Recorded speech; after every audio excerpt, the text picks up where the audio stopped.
incident that happened between Agbala Gabriel tí ṣe awo Daniel Aralamo. Wọ́n dẹ̀ sọ wípé fọ̀rẹ́ ẹ̀ hàn mí kí n lè sọ irú èèyàn tó jẹ́. Ọ̀rẹ́ ni Daniel Aralamo àti Agbala Gabriel. Tí n bá dẹ̀ ní pé mo fẹ́ pe Ọlọ́run wọn lẹ́jọ́, mo mọ̀ pé wọn ò lè dúró wò tán. Ṣùgbọ́n ẹ jẹ́ ká gbọ́ ohun tí wọ́n allegedly fi owó yín, owó oògùn yẹn, yín tẹ́ wà lábúrò, ẹjọ́ yín tẹ́ bá lẹ́bí lábúrò, ẹ bá mi share fídíò pẹ̀lú wọn o. Mo bẹ̀ yín ni o. Ẹ ṣé, ẹ jẹ́ á bẹ̀rẹ̀. Kẹ́nìkan kan mọ̀ wá kó wá sọ pé ẹ̀hún létí dé o, kìnìkan. Agbala Gabriel. Ó dilé mi dáadáa. Ìyàwó nìyẹn ṣẹlẹ̀. Bọ̀rọ̀ yìí máa ń pè mí ni. That was 2022-23.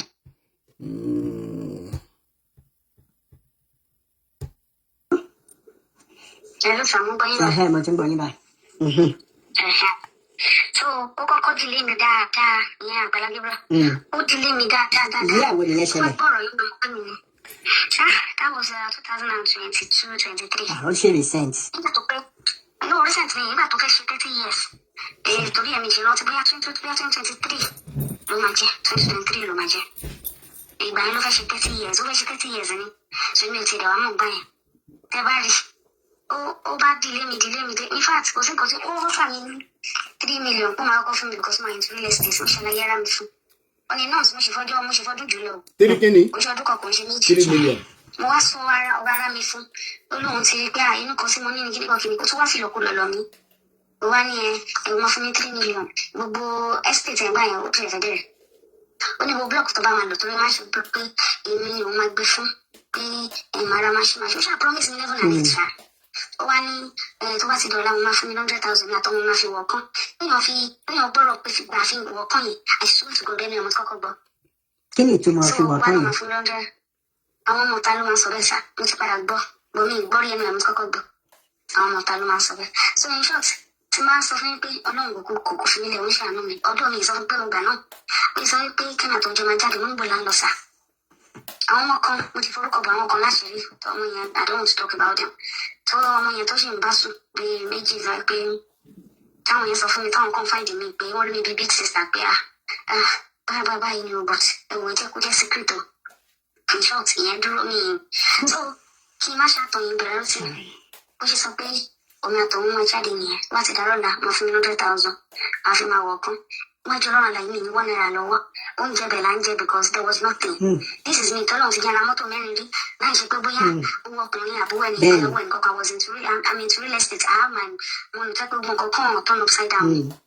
So, bí aṣá àjọ oúnjẹ bẹ̀ kó wá sówó kankan gbà tó sọ pé o máa fún 100,000 tó pẹ́ tó lójú òkúrò ní ìgbàsọ̀ bọ́ wa.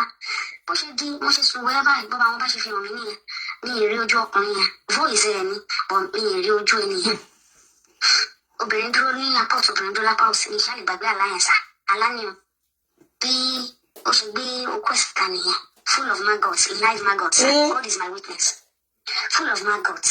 So ó wá ní ó yá wá gbà, mo lé mi gba ilé, ó ní wá gbà kó sọ nǹkan tó bá ti fẹ́, ẹni owó tó bá fẹ́ máa fún ẹ, ó yá gbà lé mi, God forbid mi ò ní gba ilé.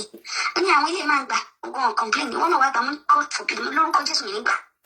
Lójú aláyọ̀ Ọlọ́run ṣàfún mi ní oore ọ̀fẹ́ láti lè lo aṣọ ọ̀rọ̀ èmi ṣe yájú nìyẹn bí lè ṣe mọ́ bá mo sọ fún mi 5 ò tí ì rí ìdájọ́ tẹ́ palẹ̀ mọ́ because ilé ò jìnnà sí church ó máa ń wá ní àárọ̀ ìgbà yẹn kò tí ì lọ síbi tó ẹ̀ṣẹ̀ kan yẹn kíákíá mo ti sọ fún mi ní ìwò ọ̀rọ̀ ọ̀fẹ́ lọ́sùdẹ̀ ẹjọ́ ẹ help mi o ẹ fún mi lóhun wà stranded mi ì lè ṣàlàyé fáwọn èèyàn mo wà stranded tí mo wà stranded àwọn wá sẹ́dọ̀ ó sì ní àtọ́mú mi ó yà lẹ́nu pa àti lọ nígbà tó lọ́n ṣe tá a bọ́ sí síbi ara lọ àkẹ́ẹ̀mí ó jó lára bàjẹ́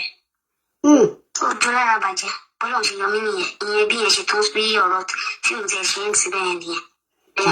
Ìwà ní ká bá mi wá nọ́mbà ẹ̀ ṣó lórí burúkú lòun ni. Mo máa gẹ̀ẹ́tì nọ́mbà ẹ̀. Ẹ̀sẹ̀ ìṣe nọ́mbà yẹn ó lè fi WhatsApp. Ó dà bẹ́ẹ̀ tí máa jápọ̀ mo ṣe ní lórí fóònù máa wò. Ẹ bá ń chẹ́kì ẹ̀kẹ́ bá ń sẹ́ǹdì. Lórí fóònù yẹn. Máa wò máa sẹ́ǹdì sí. So àìmọye òun máa ń bá àwọn èèyàn ṣe ṣeréṣeré ni ìyàwó ẹ̀gbọ́n máa wà wẹ́ ẹ̀bọ̀ tí ìyàwó ẹ̀ ṣì ń ìdíyẹn ifá àti kò ṣáà sí èmi tí ìránṣẹ́ Ọlọ́run tó ṣì dáa ní tèmi Ọlọ́run nìkan ló ṣòro fúnra rẹ̀ Ọlọ́run wà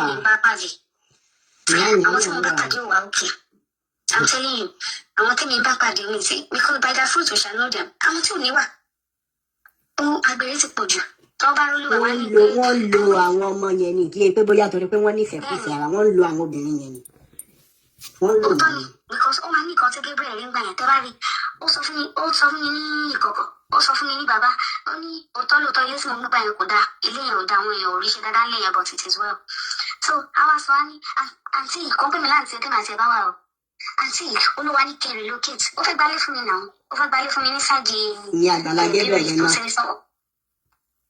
tó ti fún àwọn agent ló tó ti fa ìgbà tá máa lọ lèmi ti kúrò èmi mo ti bẹ́sẹ̀ mi sọ̀rọ̀ ó ti gbédè láti pé kóun kò ti pé ọwọ́ òun bá ẹran bọ́ náà ló kàn wò pé àwọn ọmọ yóò gbọdọ̀ ẹ̀ bẹ̀ sí gbà jẹun pé tóbìnrin bá wà ní tó bá wà fún lórí á bí ibùsùn kékeré ti bọ́ ọlọ́run jẹ́ kí n tèkì nọ́ńsẹ̀nsì ọ̀tọ̀ ọlọ́run fún nílẹ̀ èmi ẹ̀ ò ṣáà gbà fún mi pé kíní a ní tó ti lọ sí máa ní àǹtí olúwa ní kò relocate olúwa ní kò kúrò nílé tó wà yẹn olúwa ní kò máa bọ̀ nígbà tó ṣe máa sọ nìyẹn tó ti tó pé nǹkan tó ti parí ní tó bí tábà ti wà tábà ti jókòó síwájú èèyàn pọ̀sà tó fẹ́ rí àwọn ọdẹ máa bọ̀ tẹ̀lé kí mi wà níwájú ẹ̀ báyìí àwọn ọ̀rọ̀ tí ò ní ìdí àpọ̀lẹ̀ máa sọ̀rọ̀ fún mi fi ìṣòro sọ̀rọ̀ kí àwọn ọ̀rọ̀ tí ò ní ìdí ó máa bá mi sọ tí màtí wá tí bá ti jókòó síwájú ẹ̀ báyìí àwọn ọ̀rọ̀ akọ́ máa sọ̀rọ̀ máa díjú máa sọ àwọn ọ̀rọ̀ fọ́nífọ́ní àwọn ọ̀rọ̀ kan ló máa sọ. ìyẹn olórí burúkú Agbala Gabriel ń dọ̀tí náà. tí má kàn wo ẹlòmíì báyìí yẹ wo èmi ò kí ń borúkọ yẹn kankan jẹ́ o èmi ò ń borúkọ yẹn kankan jẹ́ but àwọn nǹkan tó ṣẹlẹ̀ tí àwọn personal accounts mi mò ń sọ because àyọjú náà ló mú mi lọ sí ti ọ̀dọ̀ Gabriel wọ́n rí ìjọ ọ̀nà wọn ní àìní ọlọ́run má jẹ́ kí n lọ àwọn èèyàn kan náà ló tún sọ pé ó tún dáa ó gbádùn àmàgbà wọn nílùú káàkiri àmọ́ ọlọ́run tá à ń sìn òun ló má kó báyìí ní tèmi o wọ́n máa ra omi o bẹ̀rẹ̀ ló ti mú ra omi mo ra omi o mi ní parọ́ fún yín mo ra omi because mo fi ra omi kódà mo sọ̀rọ̀ 50,000 because mo ra omi pẹ̀lú ìjà gidi pẹ̀lú láfẹ́ra omi ò tá má tóbi. gbogbo wọn lọ́lọ́run ti ṣetán pẹ̀lú ọlọ́run máa. kò ń ṣe lásán kọ́lọ́run mú ọ ẹ̀dẹ̀ wọn máa rẹ́rìn bíi. kì í ṣojú lásán. kò ń ṣojú lásán. àwọn náà mọ̀ pé ọlọ́run mọ̀ gbé movement yìí kalẹ̀ against àwọn ni wọ́n dẹ̀ ti sáré títí ẹ̀mí wọn gbé tó wà lọ. mo dẹ̀ máa ń sọ fún àyàfi tó bá yẹ pé bóyá mo gbéra mi dìde tàbí wípé mo ń gbé nǹkan kan mi tàbí jẹ nǹkan kan nìkan ló yà kù kán máa fò kán máa nìṣó lé ọlọ́run ti padà lẹ́yìn wọn ó fẹ́ tú àwọn èèyàn sílẹ̀ wọ́n á mọ̀ pé kó lè easy ojú àwọn èèyàn ṣì máa làjú báyìí lọ. ó máa làjú báyìí lọ. farabalẹ̀ náà ni èèyàn ní gbà fún wọn ayé ní gíga ní a ní ẹ má tiẹ̀ lé sẹ́sẹ́ wọn ẹ má lọ sórí péjọ. olórí burúkú ni ṣé ò lọ ra dátà fún àwọn èèyàn ṣé ò lọ ra fún fáwọn èèyàn. ó yà mí lẹ́nu ó yàn ló fà bọ́ sórí social media ó sì máa ṣe oríṣiríṣi ẹ̀ wò. It is well, Jerry. Those people are just ẹ bá wọlé fún tẹ bá mi wò bóyá ẹ máa rí WhatsApp number lórí bugi Gabriel Agbala Gabriel. máa wà. mo fẹ́ kàn sí. In fact, ẹ wò. ẹ má di pé èmi ni mo sọ fún yín. No. gẹ́gẹ́ gbàgbàgbà wọ́n ti ní mi ní pẹ́lẹ́ ni gẹ́gẹ́.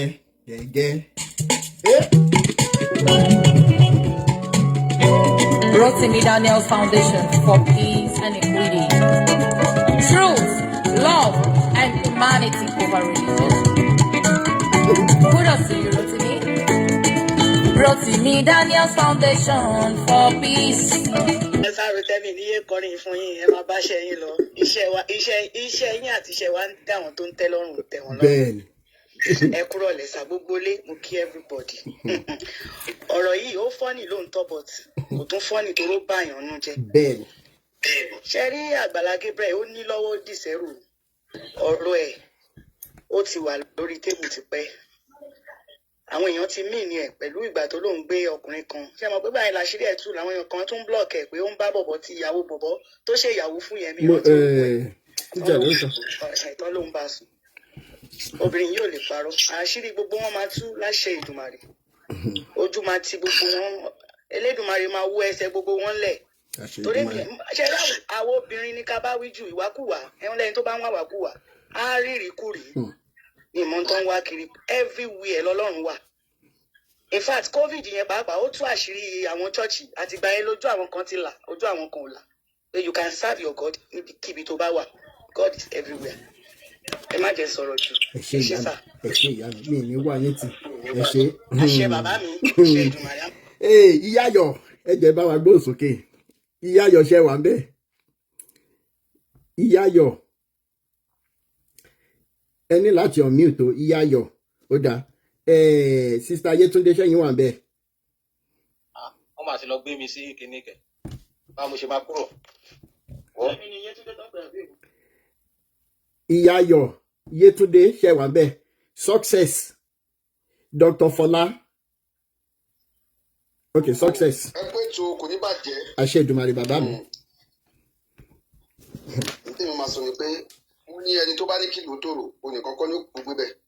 bẹ́ẹ̀ ṣe ń wí tẹ̀ ń sọ wọ́n ń gbọ́ ṣé bí wọ́n ní kó tí ó lè bá àgbọ́rọ̀ la ṣe ń sọ létí ọmọ ẹ̀ kì í ṣe pé kò kúkú máa gbọ́ wọn gbọ́ wọ́n ń gbọ́ bẹ́ẹ̀ náà ni wọ́n ti láwọn náà ò ní tẹ́tì lórí wà bàjẹ́ ẹ jẹ́ ká máa ṣe lọ ó ń kálukú náà ni ó pàdé ibì kan náà mo ṣá mọ̀ pé ó di dandan gbogbo wa ilẹ̀ ni ó padà gbé gbogbo wa mi lọ́jọ́ kan ó ń kálukú náà ni ó padà gbẹ̀san gbogbo nǹkan tó ṣe ẹni náà fẹ́ sọ ní pé látàjú làwọn obìnrin ni ó pé àwọn ni wọ́n máa ń sábà kó sọ́wọ́ gbàgà àwọn ẹni tá à ń sọ yìí kó nílé ó gbélé wọ́n máa ń lago kan ní láyé ìgbà yẹn lọ́hùn wọ́n á ní kéré o kó nílé ó gbélé o ẹ̀ẹ̀kan máa lago kó ní ó gbélé fáwọn obìnrin ẹ jẹ́ ká kó ti ilé yín kíkan ilé yóò ta yín dì í kí lẹ̀ ń wá kiri àsìkò tó yẹ kó ẹlòmíì ò wà bí iṣẹ́ ó máa lóun wá ìgbàlá àpàpàǹdodo kiri sátọ̀ ọdún ìjọkẹ́ tí wàá lọ látòrí òkè kan sórí òkè kejì ṣé gbogbo tẹ wá kó lọ náà lẹ wá kó bọ̀ ọ̀pọ̀lọpọ̀ ẹlòmíì àti jù wọ́n ló bá lọ àìtó ló padà bá bọ̀ gbogbo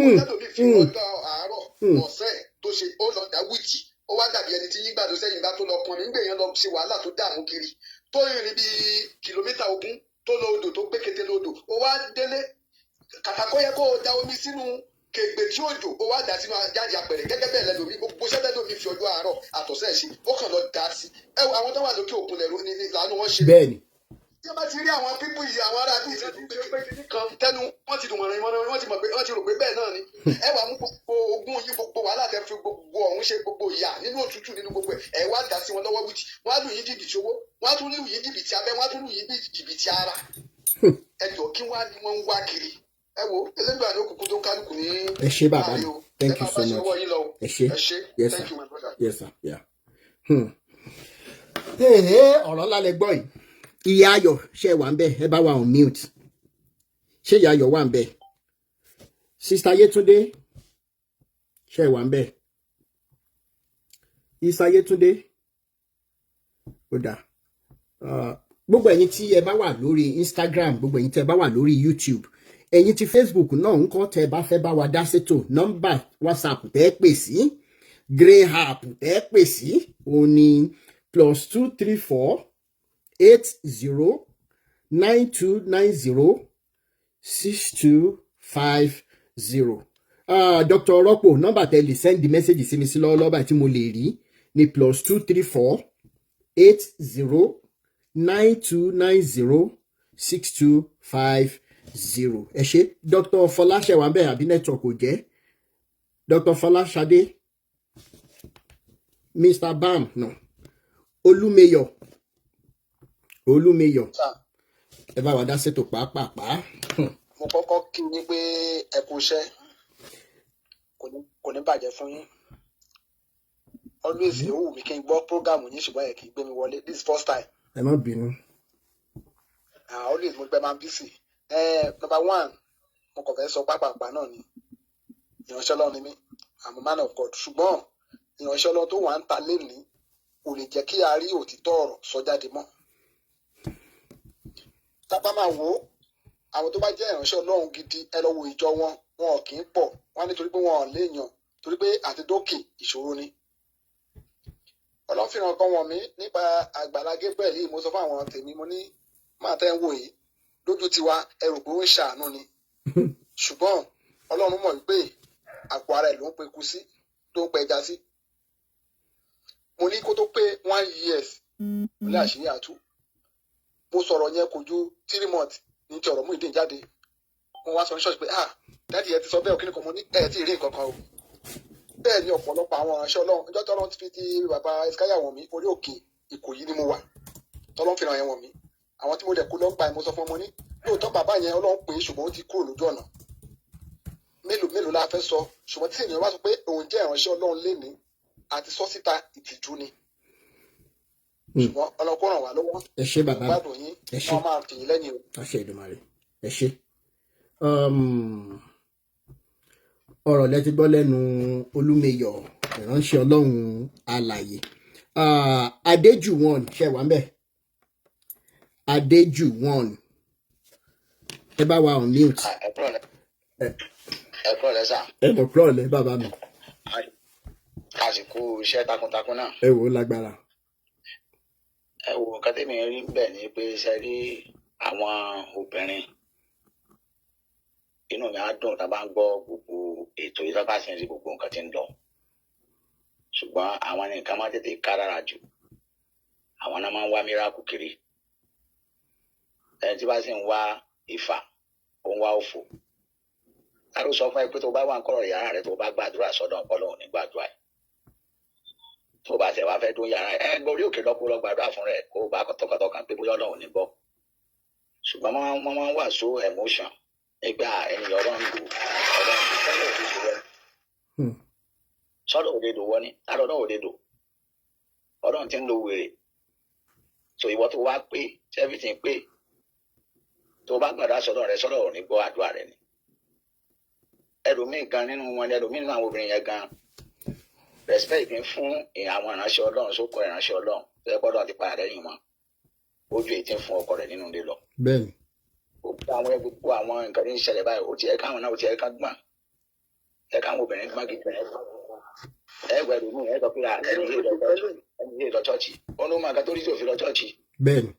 Ọlọ́run ló sì mọ ti sẹ́ ń gbàdúrà ẹ̀ so gbogbo àwọn akẹ́kọ̀ọ́ ìṣẹ̀lẹ̀ yìí ó yẹ ká pé ó yẹ ká ronú Ọlọ́run sì fáwọn obìnrin ní ẹ̀bùn yìí ju àwọn ọkùnrin lọ tó yẹ pé tọkùnrin àti obìnrin bá ń gbàdúrà báyìí tóbìnrin bá gbà tọkàntọkàn Ọlọ́run tètè gbọ́ tí obìnrin ga ju ọkùnrin lọ ṣùgbọ́n miracle wọ́n ṣe miracle bí wọ́n ṣe miracle lọ ó gbà bẹ̀ lọ so ọmọ akadẹ́ nìyẹn tọ́da àbí ọmọ akadẹ́ ń pè ó ti kún jáde ẹ wo bàbá wa kọ́ lọ́n sá ṣàánú fún wa. àmín o ẹ ṣé bàbá mi. àdúrà tá ń gbà náà ni pé káṣí wọn tètè máa tú. lásìkò táwọn àṣírí ń tú gan bẹ́ẹ̀ ni. ìránṣẹ́ Ọlọ́run kan jáde ní ìbẹ̀rẹ̀ ọdún ó sọ pé ó ní Tinubu pé Ọlọ́run kọ́ ló yàn ipe yàgá kọ́ ló yàn ipò òun ló yàn rẹ̀ táwọn ìránṣẹ́ Ọlọ́run náà máa forí sórí ipò olúwa yan tiwa fún wa tọ́lọ̀ ò ní gbọ́ ni ṣùgbọ́n àpárá wọn nǹkan tó ṣẹlẹ̀ mú ìránṣẹ́ Ọlọ́run kó máa lo jẹ́ẹ̀tì ẹ wo gbogbo missionary school institution àwa táà ní ọmọ wa mélòó ló lọ síbẹ̀ owó nínú àní rẹ̀ náà ló sì ti ń dáwó ó dáwó tán school délẹ̀ tán ó ti fẹ́ ká gbogbo ọbẹ̀ ká gbélé lórí àìsàn pé missionary school ni bóòrè even government school gá ṣáájú ó ṣáájú missionary school lọ because tó àwọn pásítọ̀ abẹ́wọn gan ọmọ mélòó nu wọn ló ń lọ sí chọ́ọ̀chì pé ó ń lọ sí chọ́ọ̀chì àṣùṣà àti chọ́ọ̀chì so kọ́dọ̀ tètè ràn wá dáwọ́ kọ́dọ̀ ṣé bàbá mi thank you so much Ọlọ́run á gbà wá bá a ṣe ń ṣe lọ wẹ́rẹ́wẹ́rẹ́ náà ni ẹ ṣé Ọlọ́run ò ní fi wá sóko parun wọn ẹ ṣé ṣàléwá ṣé sista ṣàléwá wà bẹ́ẹ̀. mo wà ń bí báyìí o ẹ kúrọ̀lẹ́ o. ẹ kúrọ̀lẹ́. Ọlọ́run á máa fún yín ṣe o. àṣẹ Èdùmàrè. Ọlọ́run ní padà lẹ́yìn yín. àṣẹ Èdùmàrè. gbogbo ìmọ̀ràn báwọn ọmọ máa sọ́dọ̀ fò ní rọ́lọ́pàá àwọn àdá máa borí. bẹ́ẹ̀ni. èmi ti mọ̀ tẹ́lẹ̀ ṣé ní mo ṣe wà yìí tí bá wò yàn tí bá sọ fún pé báyìí ni bẹ́ẹ̀ ni nígbà tí ọ̀rọ̀ máa ń Agbala Gabriel mo ní kò ń ṣe yan Ọlọ́run tó ló ń pa bẹ́ẹ̀ mọ̀ pàṣẹ ẹ̀ṣin máa tú bí mo ṣe bẹ́ẹ̀ ni ṣọ́ọ̀dà ńlá kan táwọn èèyàn yín rẹ̀ sẹ́ẹ̀ Nàìjíríà yìí tí bá sọ fún pé báyìí bẹ́ẹ̀ náà ni tí máa sọ fún àwọn ènìyàn irọ́ ni bọ̀tẹ́ bàbá àwọn èèyàn wọn kì máa ń gbọ́ èmi ti ẹ̀dùn pé lọ́ọ̀ ti yẹ mi kó ń gbé fún wọn torí ti máa ń ní máa wo nǹkan tí bá wò yàn tó wájú Ọlọ́run máa sọ fún yín tí ó bá ṣe máa ń irọ́ ni kọ́lọ́run àwọn àtúwàṣírí wọn ìkọ̀ọ̀kan ìkọlọ́run máa túwàṣírí wọn lágbára Ọlọ́run ọ̀dẹ̀ ní borí wa àwọn afájà la máa borí wọn lágbára Ọlọ́run Ọlọ́run jẹ́ máa túwàṣírí wọn àwọn ẹni bí ẹ ṣe jáde kò ṣe Ọlọ́run máa fún yín ṣe. Thank you so much. Adéyínká. ẹ kọ́ ọ̀dẹ̀ everybody. How would they before I bear a loss money because people are not asking questions. Number one, bàbá ìpera ẹ̀ ní 30 years. Ẹjọ́ protect. This guy look like 30. Number one. Number 2, rí àwọn ìyá tó yẹ kí wọ́n lọ máa kúnlẹ̀ sí abẹ́ bọ̀bọ̀ yìí. Títí bàbá Ezekiah gangan wà lọ́wọ́ mi tágbàlagbà arúgbó dọ̀bálẹ̀ tó ń dọ̀bálẹ̀ kí wọ́n tí wọ́n kọjá lẹ́gbẹ̀ẹ́. Ẹ̀rín ìyá yìí. Mo rí tán wọṣọ brown báyìí. I don't know. Mi ì lè wo fídíò yẹn lẹ́ẹ̀mejì. Mi ì lè wo lẹ́ẹ̀mejì. Nígbà tí mo rí. Bàbá arúgbó àgbàlagbà péjékéje ó dọ̀bálẹ̀ kí wọ́n báyìí wọ́n kàn kọjá lẹ́gbẹ̀ẹ́ bí ìgbà tó yẹ pé kò jẹ́ nǹkan kan. Orúkọ Jésù náà ni àbí. Ẹ wá ní wípé à ń bú àwọn àgbàlagbà. Ẹ padà lọ́wọ́ péjì woman tó post kìíní yẹn. No, ẹnìkan ló screen record ẹ̀ fún mi. Okay. Body of Christ. Because láti jọ́ tèmi ti rí bọ̀bọ̀ yẹn ní láti ibà sọ̀hún yẹn Ọlọ́run dárí ibi ṣe ní hate you, we are not using as you preach love humanity, we don't hate anyone. Láti ibà sọ̀hún yẹn ní ìgbà tiẹ̀. Because ẹjọ́ gbogbo nǹkan tó kó jọ yẹn iṣẹ́ wo ló ń ṣe tó fi kó gbogbo nǹkan yẹn jọ and government are not asking question. Níbo ló ti rí owó tó fi kó gbogbo nǹkan yẹn jọ? Iṣẹ́ wo ló ń ṣe tó fi acquire gbogbo properties bẹ́ẹ̀ yẹn? And tẹ́jẹ̀mọ́ gbogbo target àwọn people yìí òun làwọn aráàlú òyìnbó láàárín 20 minutes tó bá wá sí online báyìí ó lè raise 5 million. Níbo ló ṣe ń rówó náà? Ṣé wọn pé ìyàwó allegedly ni o mi ì sí ń bẹ̀ o. According to the voice note you play now, ẹjọ́ kí ló fi yàtọ̀ sí ẹ̀sùn tí mú ìdí fi kàn? Exactly. Kí ló fi yàtọ̀ sí? Torí pé ìyẹn jẹ́ ọmọ aláìléèyàn. Pé ẹni a lè mú òun là ń lẹ̀dí mọ́. Tó bá jẹ́ sọ̀rọ̀ nítorí wọ́n sọ pé ìránṣẹ́ Ọlọ́run ni touch not about anointing. Ìdájọ́ judgment belongs to God. Vengeance belongs to God. Lẹ́yìn tó bá yá àwọn ayé aráyé jẹ́ tán. So property yẹn gangan níbo ló ti rí owó ẹ̀? Actually níbi tí yóò ṣàfihàn owó tó gbogbo mi. Àwa tá a gọ̀ ní abroad tá à ń kówó mọye èèyàn àwọn èèyàn ṣe ń bọ́ lọ́wọ́ wọn ni mọye táwọn èèyàn ń kó fáwọn olòṣì yìí every month ni ìtorí ẹ̀ náà ṣe ń ṣe programu tọ́lọ́hún òràn wọn mọye tí èèyàn bí 100 bá dá 50% lọ sí náírà náà tí ò ṣiṣẹ́ tí ò ṣe kankan kíru wèrè yìí máa lóhun wọ first class lọ abroad òun lọ ṣe program á tún máa wá fi bóòsì fún wọn ẹ̀ẹ́dẹ́pẹ́lẹ́ ẹ̀pà France náà nǹkan.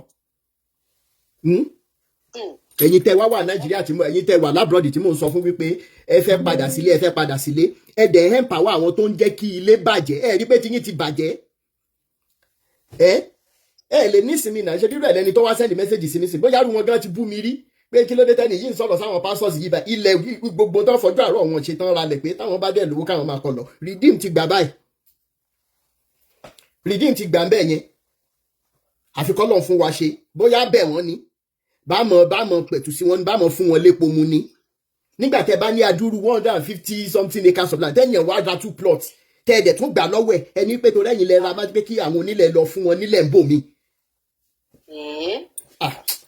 It is well. Gọ́ọ̀mẹ̀ntì Ìbàdàn ló kí làwọn bó ṣe kéèyàn lọ sí ẹ̀ka bẹ́ẹ̀ ni ó náà fún kwaya state. Eléyìí lágbára o. It is well. Ẹ ṣé.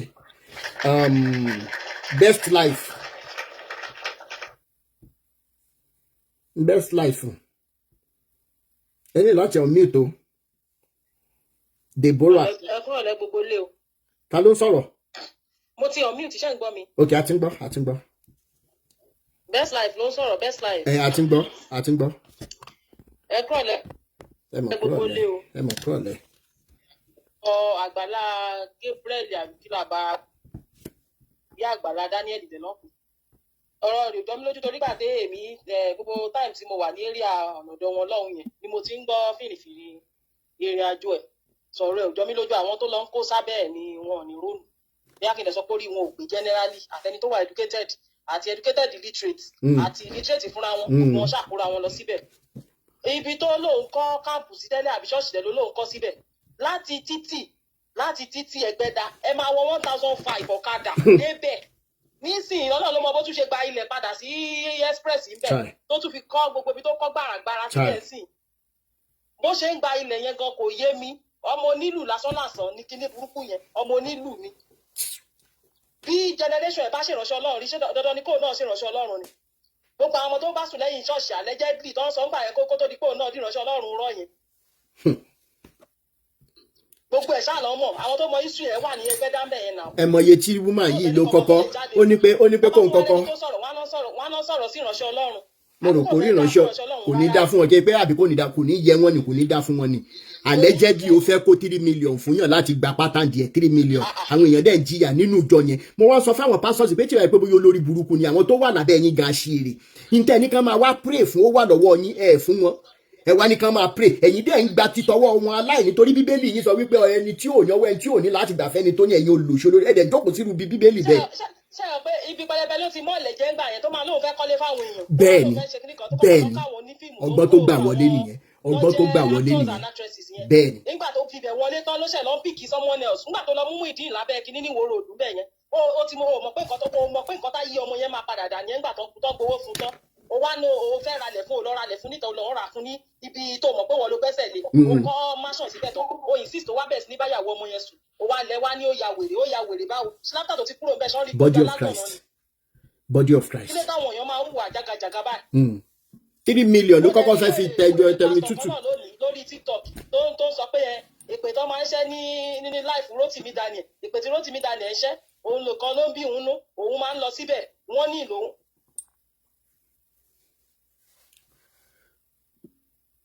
network ẹ jẹ́ ẹ máa bá wa power tap ẹ jọ̀ọ́ ẹ máa wò wá ẹ jọ̀ọ́ ẹ máa bá wa power tap ẹ jọ̀ọ́ 3 million bẹ́ẹ̀ ni nàbíà shading 3 million for open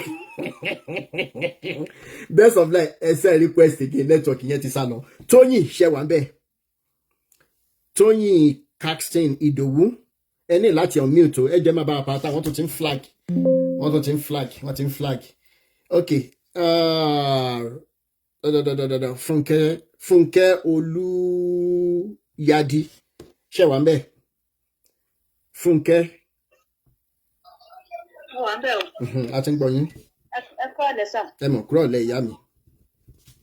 ẹ kú gbogbo ẹ̀ Ọlọ́run kó máa fún yín ṣe lágbára Ọlọ́run. àṣẹ Ìdùmarè. ṣẹ̀rẹ̀ àwọn pípù yìí Ọlọ́run kó máa ṣàánú wa. actually èmi ò tẹ̀ really believe in àwọn pastors náà in the sense that though tẹ́lẹ̀ church tí mo máa ń lọ winners mo ń lọ but mo ní òǹkù kan tó jẹ́ pé tí o ní ìbílẹ̀ ni ẹ̀kọ̀ọ̀kan tí máa lọ sọ́dọ̀ wọn tó máa fún mi ní nǹkan màá ní ẹ̀wẹ́ fún lẹ́jọ́ Jésù ti wà lẹ́yìn mi Jésù máa ṣe wọ́n ní àwọn pásítọ̀ tẹ̀ ń tẹ̀lé yìí ṣé ẹ mọ̀ nǹkan táwọn fúnra wọn tọ́lá mo ní irọ́ ni jàre kò sí nǹkan kan ó wá díjọ́ kan mo lọ sọ́dọ̀ wọn mo wá lọ sọ́dọ̀ ẹ̀gbọ́n mi kan ilé wọn ò dẹ̀ jìnnà síra bó ṣe ní kán wá pè mí wá nìyẹn níyẹn ń kù mí yẹn ń kù mí yẹn ṣe ní kán wá pè mí wá ó wá ní kí n gbẹ̀yìn wọlé mo wá gbẹ̀yìn wọlé nígbà tí mo máa gbẹ̀yìn wọlé mo rí máa yẹn jókòó àti ìyàwó ẹ̀ mi ìrírí mọ̀ wọ́n ṣá wọ́n kù mí yẹn so bí àwọn yẹn ṣe rí mi wọ́n dákẹ́ wọn sọ̀rọ̀ mọ́ wọ́n kù mí wọ́n sọ fún mi wọ́n wá sọ fún mi pa go ahead talk kí ni wọ́n máa sọ wọ́n ní ẹ fún wa ní nǹkan tó jẹ́ pé tá bá ti ṣe gbogbo àwọn ọ̀nà ṣubú wọ́n á ṣe àfẹ́ kó jẹ́ pé church wa tó jẹ́ pé tó bá ti ń débẹ̀ báyìí kí wọ́n máa ṣe kí ni kí mẹ́rẹ́kù máa ṣẹlẹ̀ wọ́n kù mí wá ní bí ìkílẹ̀ wá ń fẹ́ báyìí wọ́n ní ohun ẹ má béèrè bàbá kò yẹ kẹ́ tún máa béèrè mọ́ ó yẹ kẹ́ ti mọ̀ nǹkan tí a fẹ́ wọ́n kù mí wá ní ok nígbà yẹn owó sì nìyí wọ́n kù mí wá sọ pé ok ẹ lọ 100,000 wá ní ọkùnrin mi wá tún béèrè lọ́wọ́ pé ṣé ẹ ti rí anybody tó ṣe nǹkan bẹ́ẹ̀ ó ní ṣèlú wọ́n sọ pé wọ́n máa rí àwọn nǹkan mọ́lẹ̀ bóyá bí èèyàn bí nǹkan kan ọkùnrin mi ṣáà tì wọ́n sí iwájú kí ni wọ́n fẹ́ sọ ọkùnrin mi ṣáà ní ẹ lọ wá 100,000 wá 100,000 tó wá ní kán lọ wá lọ́dún yẹn wàá ṣiṣẹ́ gan kó tó rí 100,000 yẹn ìyẹn fi tì wọ́n síwájú wọ́n wá lọ nígbà tí wọ́n lọ ọkùnrin mi wá sọ fún mi pé ṣé o ti rí àwọn tẹ gbójúlé nìyẹn o. tẹ́ ń pe Jésù. mo náà kù kò lè jẹ́ bẹ́ẹ̀ mo wá béèrè lọ́wọ́ kù mí pé kí ló dé tẹ́ ẹ lè ṣe ó lẹ́yìn irú nǹkan báyìí àwọn kì í ṣe káwọn lọ rìnyàn mọ́lẹ̀ níbo wọ́n ti fẹ́ ríyàn kó tó má tẹ̀ ríyàn báwo la ṣe fẹ́ ṣe kí làwọn fẹ́ tí àwọn bá tún lé ní kí làwọn fẹ́ sọ fọ́lọ́run. mo ní ẹ̀yin tẹ́ jẹ́ tìbílẹ̀ lẹ́nu mọ̀ pé láti rìnyàn mọ́lẹ̀ ẹ̀ṣẹ̀ ńlá ni ká tó máa sọ pé àwọn tó ń pe Jésù. ṣé wọ́n dárúkọ pásítọ̀ yẹn fún yín jọ yẹn. wọn ò dárúkọ pásítọ̀ yẹn ọkùnrin mi ò sọ pásítọ̀ yẹn kò sọ pásítọ̀ yẹn ó kàn ṣàṣọ fún mi pé kí n má wọrí kí n máa lọ wípé díẹ̀ mo ṣì rí nígbà tó tún máa dìrọ̀lẹ́ mo sì wà lára ọkùnrin mi tún ní kọ́ lọ pè mí wá mo tún lọ àwọn ilé aláṣọ funfun tẹ̀ ni nínú ṣìráàyè bẹ́ẹ̀ ó dẹ̀ mú ẹ̀mí ó dẹ̀ lu ẹ̀mí ó dẹ̀ ń sọ̀rọ̀ nígbà tó wá sọ tán ló wá sọ tó wá tí wọ́n tù lára ọ̀nkù mi yẹn náà ló tù lára wọn nígbà tí wọ́n tù lára tán ló wá sọ pé ó wá jíṣẹ́ fèmí àti ẹ̀bá dẹ̀ bọ orí yín o ẹ̀bá dẹ̀ ṣe kinní kan o ló ṣàṣọ gbogbo ẹ̀ wọ́n wá yàn ok bí kí ni mo wá lè fi bọ orí ló bá ní ẹyẹ ẹtù ẹyẹ kinní kan ó ṣàka gbogbo ẹ̀ lẹ̀ pé ẹ̀ tẹ́ bá wá sí church wa a máa bá yín ṣe mo rẹ́rìn mo ní mo ti gbọ́ ẹ̀ má wọrí òun àtọ́nkù mi ṣàtúnṣọ̀rọ̀ nígbà tó wá lọ ọ̀nkù mi ṣàwọn sọ fún mi pé ṣé onísìn jọ nítorí ọlọ́run ṣé jésù ló fẹ́ tẹ̀lé ṣé orí àwọn tó ń tẹ̀lé jésù yìí wọ́n ní nǹkan tó ń lá lábẹ́lẹ̀ o kò ń ṣe gbogbo àwọn tó rí tó ń pe jésù kò ń ṣe gbogbo wọn ló mọ jésù o kò sí most of them wọn kò sí church tó máa lọ church tó bá rí tó tóbi wọ́n ní nǹkan tí wọ́n rí mọ́lẹ̀ wọn á ní àwọn kú ó wá ní jẹ́ tó fún ẹ nìkan redeem mo ní àwọn kú nínú ojúṣẹlẹ̀ redeem oníṣàmọ́gbọ́ oníṣòwò pàpẹ́ láwọn tó lọ kọ́ redeem ní express mo ní ẹ oníṣòrí gbogbo orígun tó wà ní church yẹn ó dé fáwọn so mọ́ bẹ́ẹ̀ ló ń kú ẹ̀ṣẹ̀ rọra má jẹ́ kí redeem bá yín kó má lè kó tí mà ní lóní bẹ́ẹ̀ lè ṣe sọ́jọ́ man of God kọ́ man of God ni ló ń kú òkú yẹn ó ní dákẹ́ jẹ́ wọ́n ṣe wọ́n sọ fún mi jẹ́ kó rí ẹ pé gbogbo wọn pátápátá àmọ́ ibi tí wọ́n jẹ́ sí àmọ́ nǹkan tí wọ́n ṣe lábẹ́lẹ̀ wọ́n bọ̀ ní pulpit the Lord is good the Lord is kinní kan irọ́ ni o jẹ́ kó rí ẹ pé ìjọ ìyẹn mo ti sọ fún ẹ̀gbọ́n mi pé ẹ wò ẹjọ́ kílẹ̀ nínú ilé tó jẹ́ bu tí mo lè jẹ àtìgbà yẹn ṣá ní ẹ̀rù àwọn pastors ti máa ń bà mí àwọn pastors máa ń bà mí débi pé mi lè kúrò ẹ̀kọ́ kan tí máa lọ sí church mi lè déwájú. ẹni sùúrù náà sista Fúnkẹ́ ẹni sùúrù náà ẹ má bínú o ládùúrú gbogbo tẹ ẹ ti rí kílẹ̀ ń wá lọ ṣọ́ọ̀ṣì náà. kò yé mi o. kò yé yín. kò yé mi o. ṣé ẹ rí i ṣé kí n sòtọ́ ọ̀rọ̀ kan fún yín ṣé kí n sòtọ́ ọ̀rọ̀ kan fún yín ṣé rí ìjọ tẹ bá ti kọ gbogbo kíní rádàdà tán kọ wa ní kékeré sílẹ̀ ìjọ yẹn ni Sátánì máa fi yín sílẹ̀ ìjọ yẹn làlàkàlà ìjọ yẹn ni wàhálà ìdààmú wèrè yẹn ló máa fi yín lẹ̀ kì í ṣọ́ọ̀rì rí. ẹ parọ́ ṣe rí lẹ́nu láti bóyá bí oṣù mẹ́rin sóṣù márùn-ún tí mi lọ sí church báyìí ṣe ló dàbí pé ìfọ̀kànbalẹ̀ kan from nowhere yóò wọlé wá ni. ó wá honestly from nowhere gbogbo nǹkan tí mo ti ń lé látijọ́ yìí tí mo ń gbàdúrà Olúwa tí màá tún lọ níwòlé mi kan tí màá tún mo tẹ ìyá mo kọ káńsù gbogbo wọn níwò Jésù tó bá jẹ́ pé tòótọ́ Ọlọ́run wà ṣe é mi ìfẹ́ lọ sọ́dọ̀ anybody láti lọ gbàdúrà mọ́ ní ká dẹ̀ máa parọ́ Ọlọ́run ń ṣe in fact àti ibi tí mo rókọrin sí àti ibi tí mi rókọrin sí ni mo ń rí oore. Ọlọ́run ṣeun ẹ yá jókòó sílé yín kẹ́ ẹ gbà sí mi o life is too short o. máa ń fẹ́ ìkọ̀wé dé mi nígbà tó kọ́kọ́ bẹ̀rẹ̀ nígbà yẹn náà mo ń rò pé tó kọ́kọ́ mọ àwọn actress actor tó kó gbogbo wọn tó fún wọn ya this short woman nípa ìkìtà wọn máa ń pè tó jẹ́ actress tó mú wọn gbà yẹn tó ń kówó fún wọn tó ń ṣe èmi tẹ̀ tó fọ́ ṣàdúrà fún pé Ọlọ́run àkó màmú lọ́wọ́ o láì mọ̀ pé wèrè rẹ̀ iṣẹ́ ìfún ni wọ́n ṣe. ṣèkán gbà tán ni bẹ́ẹ̀ ni kò sọ́fẹ̀ẹ́ local government ni ẹ ṣe ìyá mi ẹ ṣe àmín. Ọlọ́run máa fún ṣe àṣírí wọn máa tú lágbára Ọlọ́run àṣírí wọn ṣe bẹ̀rẹ̀ sí ní tù òní àṣírí wọn ò ní kọ́ bàmọ́ láti. ẹ̀dọ́nà ṣé ọ̀nkù yín yẹn ṣì wà láyé ṣé ọ̀nkù yín yẹn ṣì wà láyé. pẹ̀lú gbọ́lọ́n. ṣé mo lè mú wọn lọ́rẹ̀ẹ́ kan mọ́ fún mi. in fact wọ́n ti di kíní sìn wọ́n ti di kíní lágọ̀ọ́ sí àyẹ̀ lè mú wọn lọ́rẹ̀ẹ́. ok mo fẹ́ mú wọn lọ́rẹ̀ẹ́ kí n mọ̀ gba ọ̀rọ̀ jinlẹ̀ látọ̀dọ̀ wọn nípa àwọn bàbá wa ní Olúwa. ọ̀rọ̀ ẹ̀ ṣe. àwọn fúnra wọn bá ṣe wá sí simania ẹ̀gbọ́n alfa wòlíì ṣé nǹkan ọ̀ṣẹ́ àwọn wòlíì òṣìwò ló ń tẹ̀lé kiri àwọn wòlíì ìlànà wo ló ń tẹ̀lé kiri. ẹ̀yin gan mi mọ̀ tẹ̀ ń wá káàkiri Jésù tẹ̀ ń wá káàkiri wọ́n ń gbé Jésù yẹn wá gba nǹkan lọ́wọ́ family member yín ẹ wá fi family member yín sílẹ̀ ẹ wá ń tẹ̀lé Jésù ẹ rí pẹ́yìn gan fúnra yẹn nídìí sinmi wàláhì ẹ ṣe ìyá mi ẹ ṣe ó yá bẹ́ẹ̀ sẹ̀fẹ̀ sáré round up. mo yẹ sọ̀rọ̀ lẹ́ẹ̀kan pásítọ̀ yẹn ó ṣáà ń sọ pé kíní kan ṣe Rótìmí Daniel wọ́n ní ìlú fẹ́ fún òun sì ń padà bọ̀ òun ò tí ì dé wàhálà alọ́ rẹ kò ní sun àbọ̀ ẹ̀ pàápàá ó kàgbà fò ní fẹ́ẹ́ mi ò mọ problem gbogbo àníkẹ́ yé wá bí èmi ò mọ nǹkan tẹ̀ wá mú bí báyìí ẹ máa wá báyìí tí ò tó bá ti mú ẹ máa ní ẹ olóòmọ orúkọ tẹ́ pè jẹ́ òun mọ bẹ́ẹ̀ pè ṣe ń dáyàn èpè yẹn kò bá tóun nígbà tí ò bá tiẹ̀ mú kí lòun wá ṣe ń bí orí gbogbo yín. ó dà ìgbà tó yẹ pé àwọn àti Jésù wọn gan ti wá wọ wàhálà báyìí. láti lọ sí ibi comment section ibi comment kìíní ẹ̀ mo lọ comment síbẹ̀ pé ṣọ́ wá ẹ̀ ń bẹ̀ ní kí ni ìṣòro yín gan. tẹ́pá ti mọ̀ pé ibi èpè yẹn ò bá ti nígbà tó mọ orúkọ tẹ́ pè jẹ́ wà á dẹ̀ get out kúrò bí. nígbà tí èèpọ̀ fokùn wọ ẹ mo dẹ̀ sọ fún tó bá pọ̀ ní skeleton inú kọ́ńbọ̀dù nìkan tó o bá ti ní skeleton inú kan yín tẹ́ bá ti ní tẹ́ bá mọ̀ pé ti lẹ́fọ̀ọ́ lẹ́rù náà lè máa ń kanra wèrè sọ̀rọ̀ náà. ṣé bínú báìbù la ti kà fún wọn lénìí ṣé bínú báìbù la tún ti ka títí tèní fún wọn. nígbà tí tíṣà ó máa lóun fẹ́ dá iṣẹ́ lọ́ọ̀yà kí ló kàn yín kan kí ni ìṣòro ayé yín ẹ̀ẹ́dẹ̀ díṣẹ́ ìránṣẹ́ tẹ́lẹ̀ ẹ̀dìmú eléyìí tẹ́lómi ìṣẹ̀lẹ̀ ń wá rán tẹ́ẹ̀bà mọ̀ kan tẹ́ máa fi ní kinní lórí TikTok ẹ máa sọ̀rọ̀ ẹlẹ́ni káàkiri ṣé èpè ń ja ogbó yín láti ìrandíran ni. ṣé pé wàá já wọn. ní dáàbò ẹgò ní sun wọn àṣẹ Ìdùmarè pẹ̀lú pàtó tó ló fẹ́ ṣe yẹn wà bá mi bẹ̀.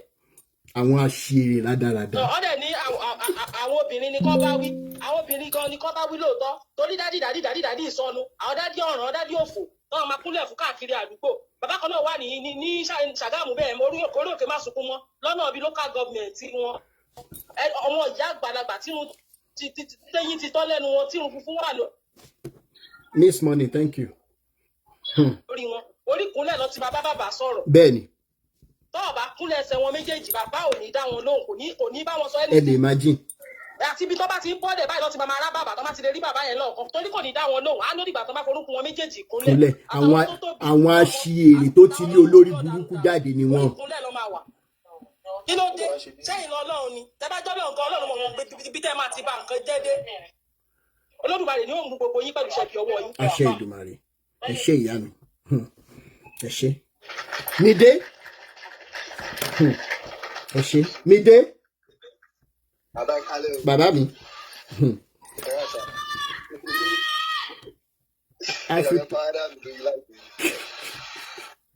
ṣé mo kọ́ máa ń ṣe ọdún ojútó alágẹmọ níjẹ̀bùdì. bẹ́ẹ̀ni. àwọn pásítọ̀ àfa àwọn pọ̀ ní ibi alágẹmọ tó bá lọ wú iṣẹ́.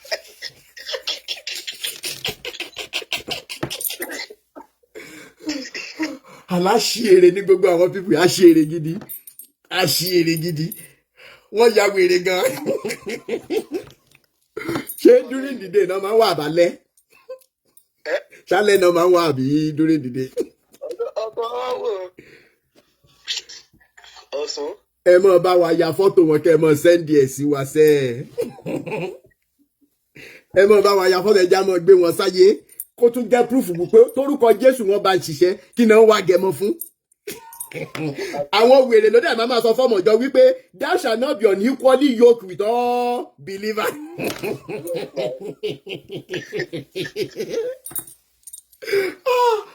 wọ́n ti fi kú dẹ́rù bàbí títí ikú yẹn tó fi dẹ́rù bàbí wọn tiẹ̀ wá jẹ́ kí ilé ayé yẹn gan tiẹ̀ wù mí mọ́ èmi ìfẹ́ gan fẹ́ kú sí wọn lọ́rùn. ká tó wí ká tó fọ̀ Jésù máa pa ẹ́ ká tó wí ká tó fọ̀ Yahweh àbí bàdíkùgọ̀ Jehovah will strike you ó tiẹ̀ ọ̀rọ̀ ẹ̀fún àdèmọ̀kẹ́bì àti Jehovah yẹn tán bá ti sọ̀sọ́kùsọ wọn tán ìmìdélì tí Jésù tàbí Jehovah wọn bá dé ọtí ògógóró 40% lèmi àti Jehovah wọn jọ.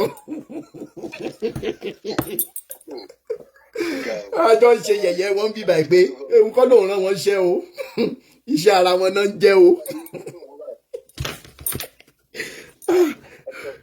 ẹ wò á ní dákẹ́ bàbá mi á ní dákẹ́ á máa ṣe lọ náà ni bẹ́ẹ̀ àwọn èèyàn máa bọ́ sẹ̀ àwọn èèyàn máa bọ́ láṣẹ Èdùmàrè àwọn èèyàn máa bọ́ ẹ ṣé.